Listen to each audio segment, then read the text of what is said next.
Okay, hello. Welcome to my channel. And today we're gonna talk about the wave function and the Schrodinger equation in the 3D space. And next is how you would interpret the wave function. So let's start with the wave function in 3D space. So first is the free wave. So no potential acting on it right now. So it would just take the form of an exponential function. So first, I would like to classify that. I will use this x vector as x, y, and z.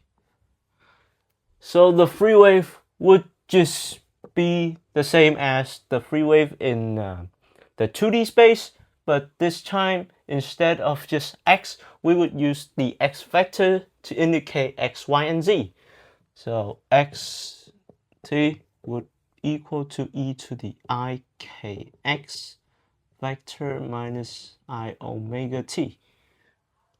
Alright, next is the momentum. Momentum is just h bar and k vector because here the k is not the wave number, but kind of like the k plane to interpret the momentum. And next is e, which would be h bar omega. It stays the same, as it doesn't really depend on any vector space. Next, we move on to operators. So the x operator would just be the x vector acting on a function. Maybe writing the function here will be easier. Maybe just the x vector on the wave function. And next is the momentum operator p hat. So now we would have to write like p would be px plus py plus pz. You sum all the component momentum operator to get the total momentum operator. So here you can factor out the common factor, which is h bar over I, and you would get the partial derivative parts of these guys. So like dx plus dy plus dz on psi, and this guy here, we can like immediately recognize this as the Laplacian.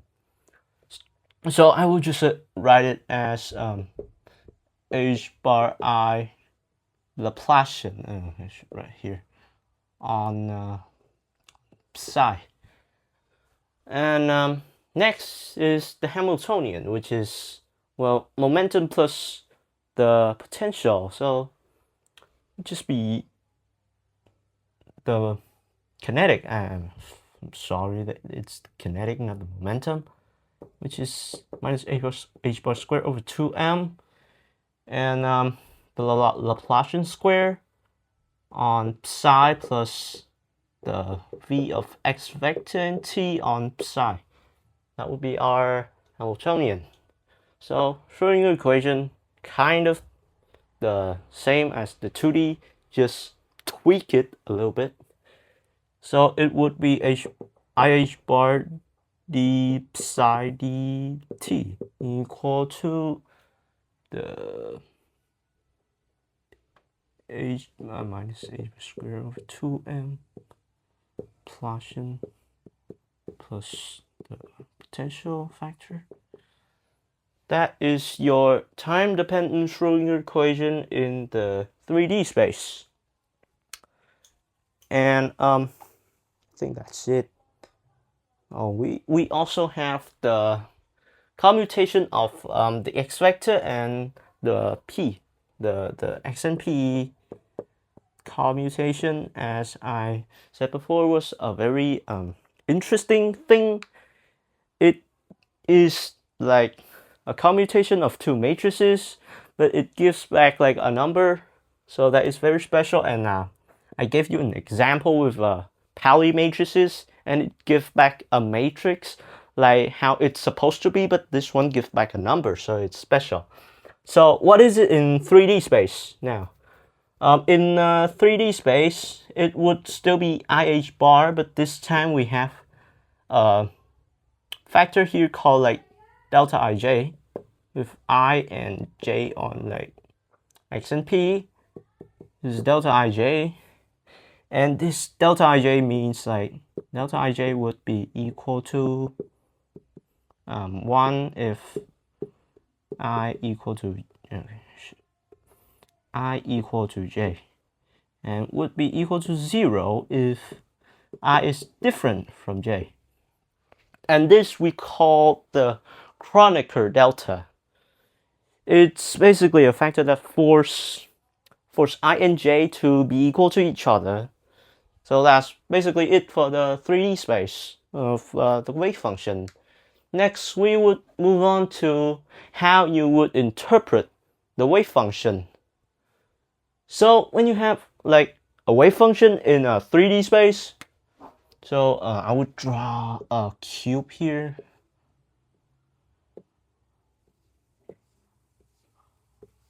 So example, you have like a wave function here. This is an x vector.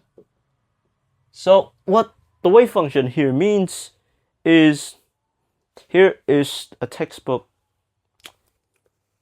definition. So basically it is said here that the wave function does not tell you how much of the particle x at time t, but the probability to find it at x at time t. So basically you can like sum this up as like, it does not like let you know how much is it at x, but how likely you will be able to find it at x. That is basically it. And to write down the wave function here in the 3D space, the probability here is, well, we're considering this, and the v would be the cube. So the probability, as you know, would be the integral of the wave function square. And let's just say that we have a, okay, so probability of xt would be equal to the integral of the wave function of x and t squared over the cube x.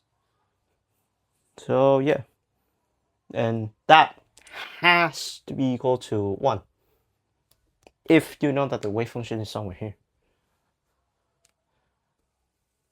Yep, and next part we would talk about normalization.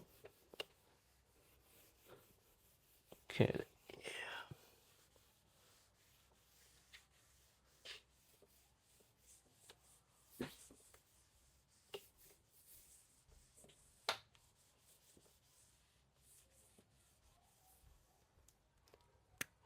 Normalization. Okay, so normalization, what does that mean? That means that you would take your wave function and you square it as like you do it like here, but we will only do it in the 2D space. So what you do is that you force it. So remember, psi of x and t is a complex function. So we write it as psi star is the complex conjugate, psi star psi bx. You would force it to be 1. And with this, your wave function would be normalized if it satisfied this condition. And for this to hold,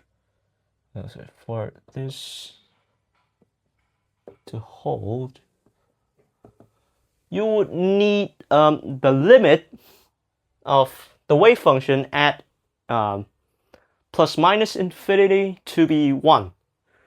Oh, I mean to be 0. So lim x to plus minus infinity of psi would be 0. So you would want the wave function to kind of die down when it approaches plus minus infinity.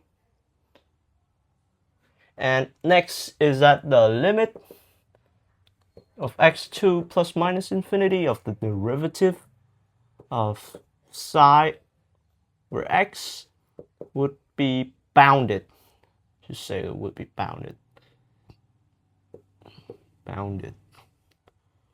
So what does this mean is, this means is that you wouldn't want your wave function to sort of explode to plus minus infinity.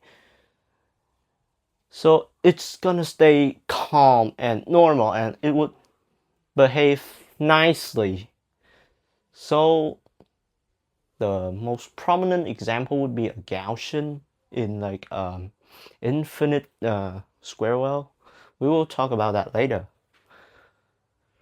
Right, and next, if you let, like for example, like another wave function, the prime dx to be like a number that is different from 1. This guy is not normalized, but normalizable. So this guy is normalizable.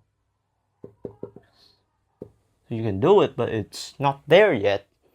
And when you get it to equal to 1, say this guy is normalized. So that's basically it for the normalization here.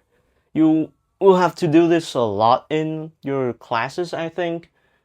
So basically, this one is like the most easy, like the easiest thing you will see in exercises or problem sets. All right, so that's it for today. Goodbye.